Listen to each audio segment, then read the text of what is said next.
یہ بیعت جو ہے یہ فرض ہے، ہر مسلمان پر ضروری ہے کسی پیر کا مرید ہو، یہ کوئی ضروری نہیں. سمجھ آئی؟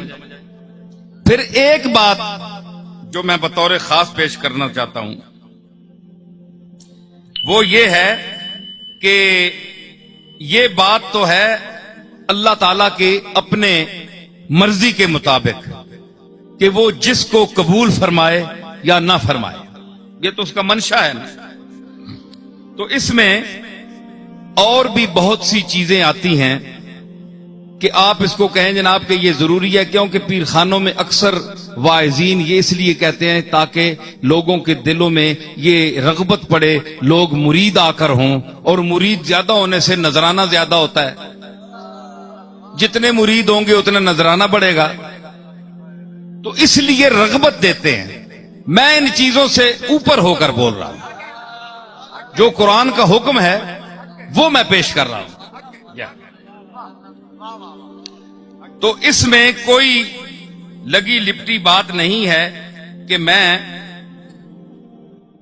آپ سے یہ کہوں کہ حکم کوئی نہیں ہے. یہ اخبار میں ایک دفعہ میرا مضمون آیا تھا تو اس وقت یہ اعتراض کیا گیا تھا کہ آپ نے حکم کیوں نہیں بتایا. یہ تو حکم ہے. بھائی حکم کہاں ہے کہ آپ نے حضور نے امت کے علماء یا مشائخ سے فرمایا کہ تم بیعت کیا کرو لوگوں کو؟ کہاں ہے حکم؟ کوئی بتاؤ. کوئی آدمی نہیں بتا سکا. پیروں نے بڑا شور مچایا لیکن کوئی ثابت نہیں کر سکا. ہاں یہ بات ہے کہ سلف صالحین کا یہ طریقہ تھا کہ انہوں نے تقوی اور طہارت پر، جس طرح حضور نے ان چیزوں پر عورتوں سے بیعت لی اور معاہدے پر یعنی صحابہ سے کہ جہاد کے لیے بیعت رضوان ہوئی، اس کی اتباع میں اگر کوئی ان کے پاس حاضر ہوتا کہ آپ ہم سے زیادہ متقی ہیں تو وہ ان کو معاہدہ کرتے تھے کہ میرے ہاتھ میں ہاتھ دے کر یہ وعدہ کرو کہ تم آج کے بعد گناہوں کو چھوڑ دو گے، یہ کرو گے، وہ کرو گے. وہ حضور کے اسی اتباع میں.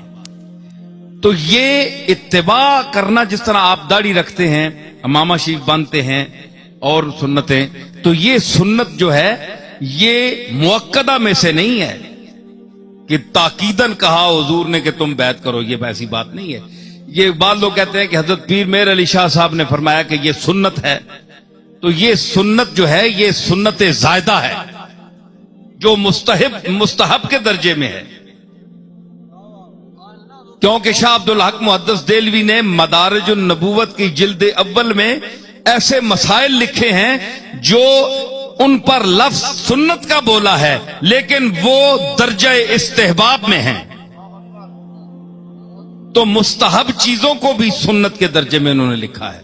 تو اگر حضرت پیر میر علی شاہ صاحب نے مروجہ بیعت کو سنت فرمایا ہے تو وہ سنت اس درجے کی نہیں ہے کہ مؤکدہ نہیں ہے، غیر مؤکدہ. تو مطلب ہے کہ آپ یعنی بیعت اگر نہ کریں کہیں اور آپ کا ذوق ہے، قرآن و حدیث کو سمجھتے ہیں، آپ کو اللہ نے شعور دیا ہے، پڑھتے جو ہیں اہدنا الصراط المستقیم، یا اللہ ہمیں سیدھے راستے چلا، تو اگر آپ کو اتنا یقین ہے تو آپ کو کوئی ضرورت نہیں. لیکن اگر آپ کسی گستاخ کے ہاتھ چڑھ گئے، کسی ایسے آدمی کے ہاتھ چڑھ گئے، آپ کی دینی تعلیم ہے نہیں، دین کو آپ نے کبھی دیکھا نہیں، انگریزی تعلیم آپ نے حاصل کی اور اسی پر فخر بھی کرتے ہیں، پیدا ہوئے ہیں مسلمانوں کے گھر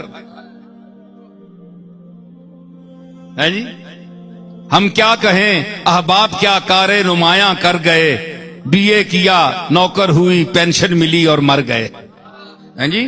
تو یہ کوئی بات تو نہ ہوئی، سمجھ آئی نا.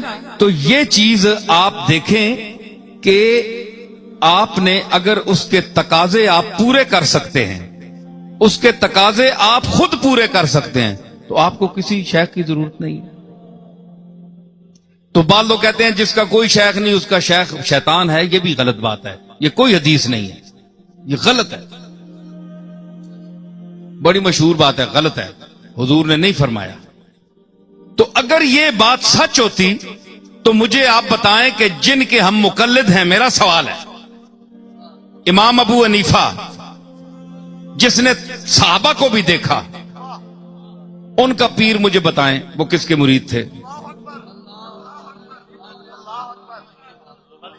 کیا امام ابو حنیفہ کسی کے مرید تھے؟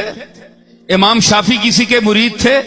امام مالک، امام احمد ابن حنبل، امام محمد، امام ظفر، ان فقہا کا، اور بڑے بڑے یہ جو علماء گزرے ہیں ہمارے فقہا محدثین، بخاری کا مجھے پیر بتائیں، ترمذی کا، ابن ماجہ کا، نسائی کا، یہ جتنے محدثین ہیں ان کا کوئی پیر نہیں ہے، کوئی شیخ نہیں۔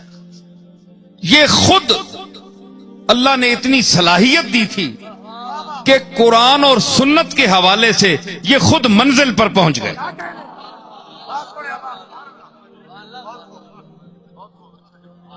سمجھ آئی؟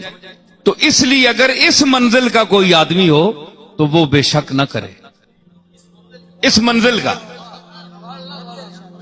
تو اگر اس بدعقیدگی کے دور میں آپ نے بچنا ہے اور اپنی تعلیم بھی آپ کے پاس نہیں ہے تو پھر آپ کو غور کرنا پڑے گا کہ کم از کم ایسے آدمی کے ساتھ آپ تعلق رکھیں، قائم کریں، چاہے بیعت نہ کریں، لیکن دل سے اس کے ساتھ اگر آپ ارادت وابستہ کر دیں اور دل یہ فیصلہ کر دے کہ آج سے میرا پیر فلاں ہے، تو ہاتھ نہ بھی دیں، آپ مرید اس کے ہو گئے۔